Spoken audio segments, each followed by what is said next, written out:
warahmatullahi wabarakatuh. Salam sukses luar biasa, pemirsa Jember 1 TV. Hari ini kita kembali bertemu di acara Inspirasi Sukses. Tetap bersama Jember 1 TV kerjasama dengan GDI Gold Dream Indonesia, konsultan manajemen dan sumber daya manusia. Tetap dengan saya Nyoman Haribowo. Dan pemirsa, hari ini sangat luar biasa.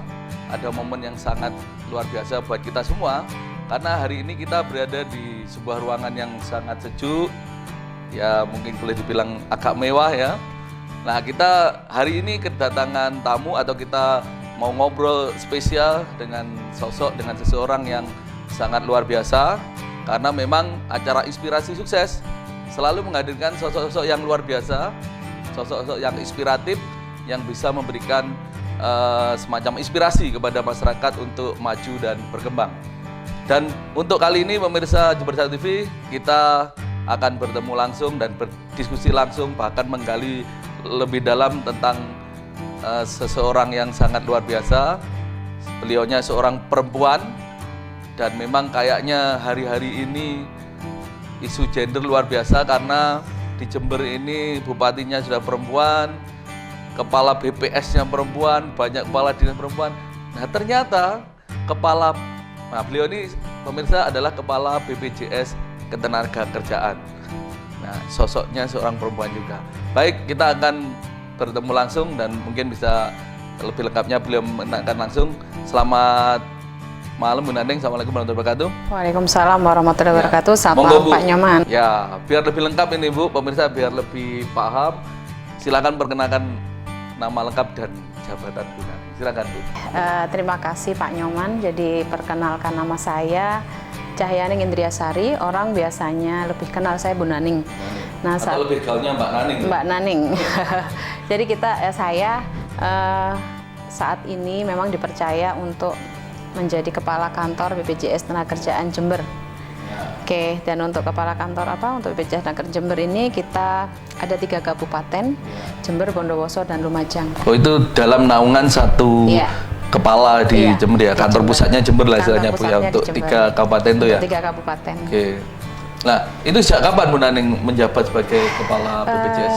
Untuk kepala BPJS Tenagakerjaan Jember itu saya sejak bulan Maret ya, 2015, tahun kemarin. Hampir 1 tahun ya ini Bu ya? Sudah lewat 1 tahun. 1 tahun setengah. Oh, 1 tahun setengah ya? Oh iya, betul. 2015 ya Bu ya? 2015. Nah, tentunya ya ini sebuah inspirasi buat pemirsa Jember 1 TV. Kok bisa ya perempuan bisa jadi kepala BPJS Ketenagakerjaan? Termasuk nanti Bu Naning juga akan saya minta jelaskan, kan ada BPJS Kesehatan, ada BPJS Ketenagakerjaan. Ya. Pemirsa biasanya kalau dengar kalimat atau kata BPJS langsung mindsetnya ke kesehatan. Padahal sebenarnya ada yang namanya BPJS Ketenagakerjaan yang ngurusi soal tenaga kerja, ya. Nah ini nanti Bu Naning, ya ini kenapa kok bisa jadi kepala meskipun mesti wewenangnya yang pimpinannya kan gitu Bu. Tapi kok bisa Bu? Apa Bu katanya Bu dulu? Iya, jadi saya juga nggak mengira Pak Nyoman jadi kepala kantor, tapi semuanya diawali dari proses. Jadi saya bekerja di Jamsostek dulu ya, nama awalnya itu sejak tahun 1999. Mengawali karir sebagai CSO, Customer Berarti Service sudah Officer. 17 tahun ya. Wah, lumayan lama Bu ya. Jadi saya sudah mengalami banyak pindah-pindah dari bidang ini, tapi terakhir saya lebih concern di bidang pelayanan. Nah itu juga nggak serta-merta jadi kepala kantor, dari customer service, kemudian jadi kepala bidang juga di Jember, kemudian di Gresik, di Surabaya, baru kembali ke Jember untuk menjadi kepala kantor. Jadi artinya walaupun perempuan itu tidak menutup kemungkinan untuk jadi kepala kantor, yang penting mau kerja keras ya Pak, dan semuanya berproses, tidak ada yang bim salah bim. Nah itu pemirsa, jadi saya lagi pemirsa Inspirasi Sukses bahwa inspirasi yang sangat berharga buat kita, bahwa semuanya itu pasti proses, tidak ada yang bim salah bim. Beliau tadi menyampaikan prosesnya sudah 17 tahun bekerja, nggak mungkin pertama kerja langsung jadi pimpinan kan, nggak mungkin juga ya.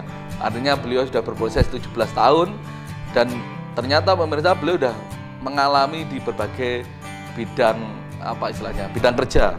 Dan tentunya nanti saya akan kupas lebih dalam nanti bagaimana beliau menghadapi tantangan-tantangannya. Dan saya juga pemirsa perlu menggali karena namanya pemimpin itu atau kepala itu jiwa leadernya yang harus kuat. Karena beliau tidak hanya mimpin pekerjaannya, tapi juga yang penting lagi adalah mimpin orangnya. Ini yang biasanya problem pada orang-orang yang lagi pegang di organisasi. Dan kalau dia bisa pegang pekerjaan, nggak bisa pegang orang, pasti gagal institusi itu. Tapi kalau dia bisa pegang orangnya, minimal pekerjaan itu juga akan jalan. Nah itu nanti akan kita gali di berikutnya. Tapi saya ingin tadi Bu Naneng, ini ya biar masyarakat ini tidak bingung. Ini ya BPJS saya sendiri, begitu dengar BPJS ya saya pikir kesehatan. Ternyata ada BPJS tenaga kerja. Mungkin silakan Bu Naneng dijelaskan. Jadi awal saya masuk ke sini, ini juga satu tantangan besar ya. BPJS Ketenagakerjaan ini sebelumnya namanya Jamsostek ya, namanya Jamsostek. Kemudian di Indonesia sebetulnya ada 2 BPJS. Ini sesuai dengan Undang-Undang Nomor 24 Tahun 2011, ada BPJS Kesehatan dan BPJS Ketenagakerjaan. Nah, selama ini orang lebih mengenal BPJS Kesehatan karena yang lebih dulu beroperasi saat itu 1 Januari 2015 itu adalah BPJS Kesehatan. Lebih dulu operasi. Sebetulnya hari lahirnya sama. Sama kan Ibu ya? Karena undang-undang itu kan ya dasarnya. 1 Januari 2014. Cuman untuk BPJS Ketenagakerjaan ini kita beroperasi penuh 1 Juli 2015 karena di situ ada tambahan jaminan pensiun. Oke, nah jadi akhirnya masyarakat yang lebih dulu dikenal adalah BPJS Kesehatan. Dan waktu itu memang BPJS Kesehatan kan itu menjadi program pemerintah. Ya. Wajib semua warga negara. Itu ikut BPJS Kesehatan, yang tidak mampu di cover pemerintah gitu ya Bu ya. Yeah. Jadi untuk BPJS ini dia berangkat dulu istilahnya, start dulu. BPJS Ketenagakerjaan juga beroperasi.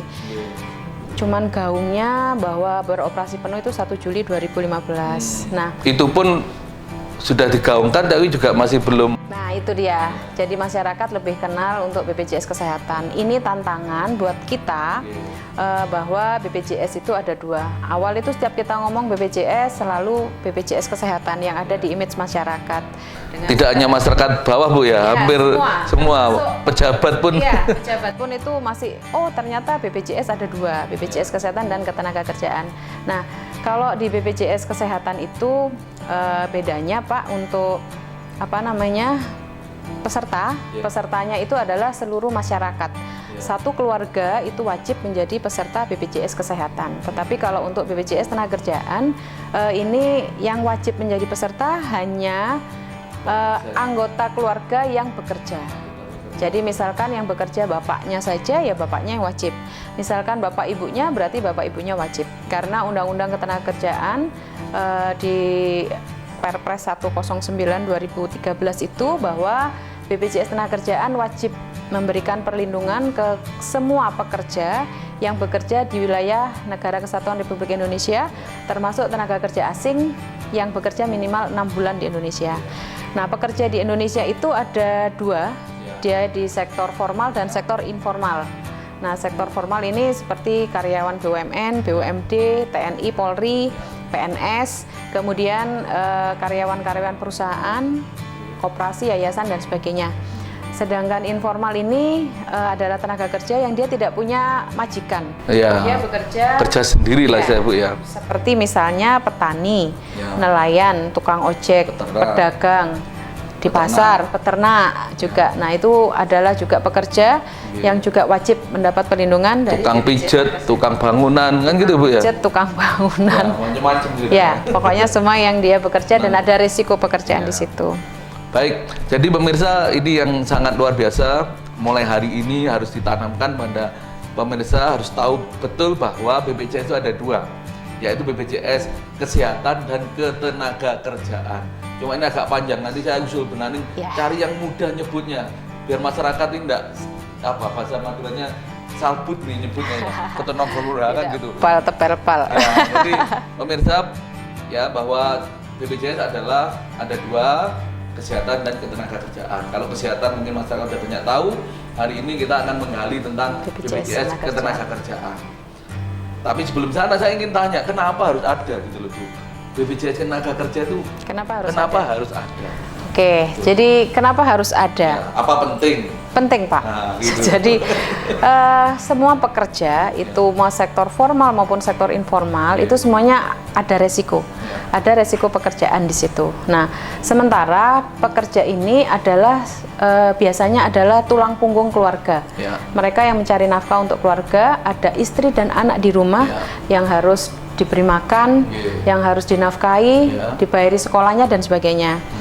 Pemerintah di sini memberikan perhatian kepada warga negaranya yang bekerja ini dalam bentuk perlindungan. Jadi intinya perlindungan ya Bu? Iya, perlindungan. Karena bisa dibayangkan Pak Nyoman kalau misalnya tenaga kerja ini mengalami kecelakaan kerja. Yang pertama pasti penghasilannya akan berkurang. Kedua akan mengganggu cash flow atau perekonomian keluarga. Bahkan kalau satu-satunya ya berhenti ya Bu ya. Penghasilannya keluarga itu berhenti. Kalau sudah berhenti, apalagi kalau sampai meninggal dunia, ini otomatis stop. Penghasilan dari keluarga itu stop, dan kalau tidak siap tentunya akan ada keluarga miskin baru. Oke. Nah, jadi ternyata kemiskinan itu kalau tidak dipersiapkan betul ini ya Bu ya, berarti ada muncul kemiskinan baru. Karena begitu penopang keluarga ini berhenti bekerja karena mungkin kecelakaan atau apapun, bahkan mungkin meninggal dunia, berarti yang ditinggalkan ini sudah nggak berdaya, artinya muncul kemiskinan baru.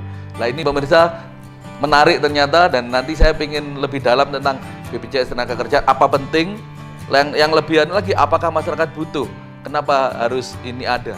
Nah ini saya akan gali lagi pemirsa di segmen berikutnya, kita akan kembali setelah yang lewat ini.